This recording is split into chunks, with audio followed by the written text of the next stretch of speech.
नमस्कार, आप देख रहे हैं पॉलिटिकल पंचायत। मैं हूं आपके साथ श्वेता चौहान।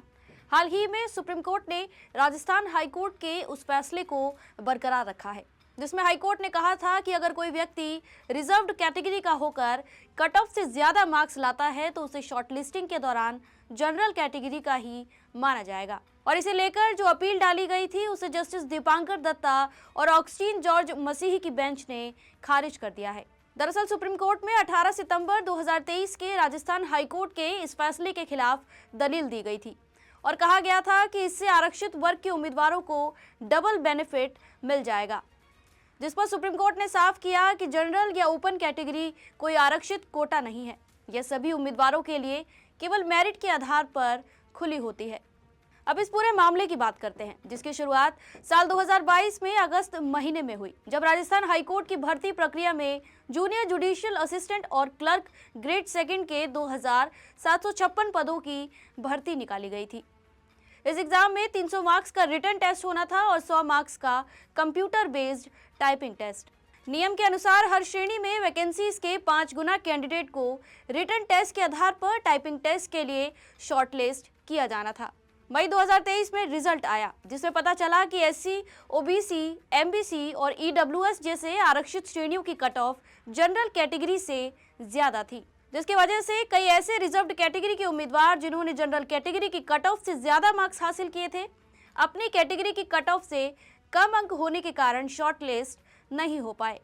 और इस बात से आहत उम्मीदवारों ने राजस्थान हाईकोर्ट का रुख किया और संविधान के अनुच्छेद 14 और 16 के उल्लंघन का आरोप लगाया, जिस पर राजस्थान हाईकोर्ट की डिवीजन बेंच ने कहा कि कैटेगरी वाइज शॉर्टलिस्टिंग की प्रक्रिया वैध है, लेकिन जो रिजर्व्ड कैटेगरी के उम्मीदवार बिना किसी छूट या रियायत के जनरल कैटेगरी की कट ऑफ से ज्यादा अंक लाते हैं तो उन्हें ओपन यानी जनरल कैटेगरी में ही शामिल किया जाना चाहिए। इस पर कोर्ट ने निर्देश दिया था कि पहले ओपन या जनरल कैटेगरी की मेरिट लिस्ट केवल योग्यता के आधार पर तैयार की जाए, इसके बाद रिजर्व्ड कैटेगरी की लिस्ट बनाई जाए और जिन कैंडिडेट का पहले से सिलेक्शन हो चुका है उन्हें रिजर्व्ड की लिस्ट से बाहर रखा जाए।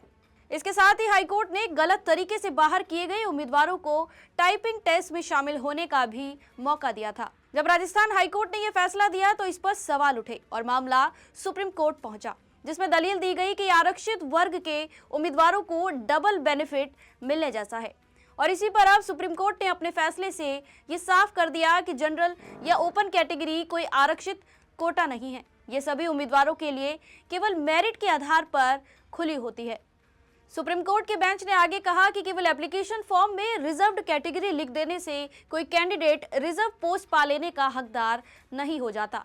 उसी तरह अगर कोई रिजर्व कैटेगरी का उम्मीदवार बिना किसी रियायत के जनरल कैटेगरी से बेहतर परफॉर्म करता है तो उसे ओपन कैटेगरी में ही कंपटीशन का अधिकार है। सुप्रीम कोर्ट ने कहा कि उम्मीदवार ये कल्पना नहीं कर सकते थे कि जनरल कैटेगरी से बेहतर परफॉर्म करने के बावजूद उन्हें ओपन कैटेगरी से बाहर कर दिया जाएगा।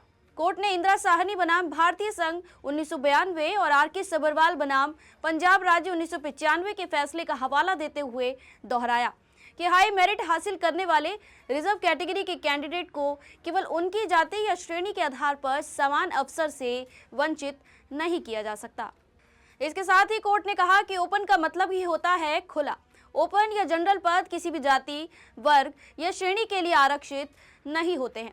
ऐसे पदों पर नियुक्ति केवल योग्यता के आधार पर होती है। और इसी तरह सुप्रीम कोर्ट ने राजस्थान हाईकोर्ट के फैसले को सही ठहराते हुए सभी अपीलें खारिज कर दी। आज के लिए बस इतना ही। कोर्ट के फैसलों से जुड़ी खबरों को जानने के लिए जुड़े रहिए पॉलिटिकल पंचायत के साथ।